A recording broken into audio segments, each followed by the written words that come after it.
Welcome back to MMA Oddsbreaker. I'm Frank Trigg. That is Tom Watson. Please do not look at his SureDog.com bio sheet because it's not correct. And he does not look that good with a dollar sign on. There's so many other things that are out there than that picture. Does it kind of irritate you sometimes when you do one thing one time and that's the one thing they lead with always? No, not really. I mean, the good thing is it was about 6 years ago, so I look a lot younger than now. So maybe if they update it with a recent one, I'll be more disappointed. Oh, good point. Good point. Let's talk about Nick Catone. You know, obviously, experience level is yours. You're a bigger banger than he is. But what's he bring to the table that you haven't seen lately? It's difficult to say what he brings that I haven't seen, but I think he's a really good wrestler. If you look at his statistics in the UFC, is taking down everybody that he's fought. He's outnumbered people on takedowns. He's defended, I think, 80% of the takedowns that people have shot on him, and he's fought obviously Munoz, and when I saw him fight Philippou, he won every round pretty easily, and Philippou's has been right up there in the top 10 recently. So he's just a tough guy. He's a black belt now under Henzo, so I think his record's a little deceiving. He's a couple of losses recently, but I think if you had to take a guy with a couple of losses in the UFC, I think he's probably one of the tougher ones to do. You're the first guy that actually, I'm sure other athletes do it, but you're the first fighter that actually said, look, if you look at the metrics from the UFC, 80% takedown ratio, he takes down everybody he wants to. Do you put a lot of stock? I mean, do you really pay attention when you're training for a fight to all the extra little things that most people don't pay attention to? Most fighters just watch video. You're going into what's his percentage rate of different things in different aspects. Do you look at that always? No, but they came out recently and it intrigued me, and I looked at it and thought, it's a pretty good guideline, really. If you use other sports and betting and things, I think it's a good guideline. I'm not going to read too much into it, but I definitely put some stuff behind it, and it can give you an insight into something if you just watch the fight that maybe you don't see. Did it obviously helped with your game plan, but did it change how your game plan was going to go because you saw these stats?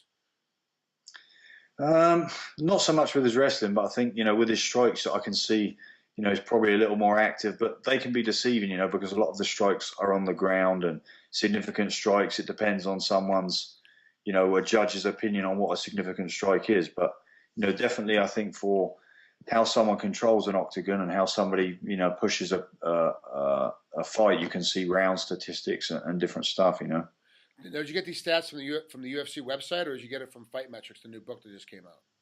Not the book, no, on the website, but I'd be interested to get the book. I'll probably try and get that out there. I actually have a copy of the book, and it's very in depth. It's almost over my head, and I'm a betting guy. Like I bet, and I want to know these extra stats, and it's incredible. Right. And if I had it as an athlete, I would definitely be using it to try to pick my opponent apart. And as a trainer of athletes, it's an invaluable tool because it lets, like you just said, it lets you know, okay, is he going to do more takedowns? How's he striking? Where's the strike count at? Where's he strike the most? You can get a good sense for where a guy's coming at and help you change your game plan. It's not going to be a huge changer, but it's a little bit. And we all know that little bit changes from first to second. Which at that level, a little bit, is everything.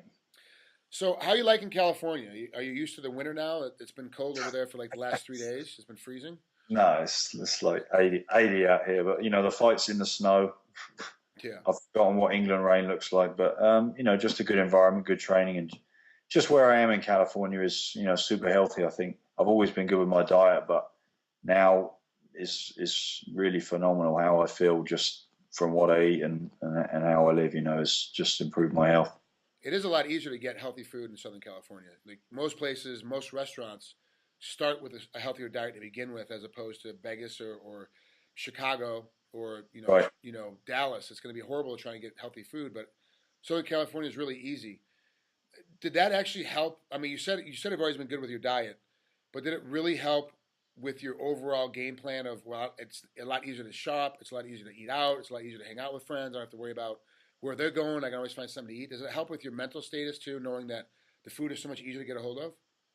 Yeah, I definitely think it does, and I think it, where I think it helps a lot is as you're getting later into your career. I mean, I'll be 32 this year, but I would have been fighting, if I include boxing, I would have been fighting, 12 years. So it's not like somebody who's just started, like when Randy and those guys, all right, they started fighting MMA, but they still had wrestling. And, I just think it's important now for me more so than it was 5-6 years ago. Maybe I could get away with a little difference. You know, like we talked about earlier, I'm looking for 1%, 2%, 3% increase to me, you know, is a game changer. So, Tom, last question. Did you bring anybody in specifically to train with, or who was your training partner that you used the most getting ready for Nick?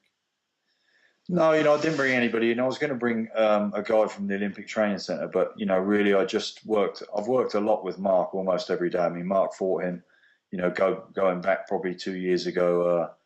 You know, I have Pat Cummins here that, you know, was a national finalist at Penn State, was at the Olympic Training Center. I mean, Rain has a lot of good wrestlers. So, but, you know, I don't want to, you know, he hasn't fought for a year. In that time, he's got his black belt in jiu-jitsu. You know, it'll be interesting to see whether he's gone to more of a jiu-jitsu style. But, you know, it's difficult for me to believe that he's going to, you know, he does strike, he does come out, but, you know, for sure his game plan is going to be to wrestle and top control and probably look for a submission or a TKO. You know, I think that's, you know, he would openly admit that himself probably.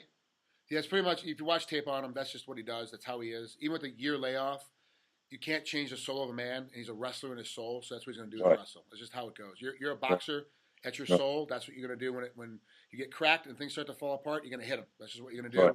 He wrestles, and that's the game plan. That's how it's going to go. So, Tom, thanks for taking some time with us tonight. I appreciate it, and good luck against Nick on UFC 169. All right, no worries. Thanks, Frank.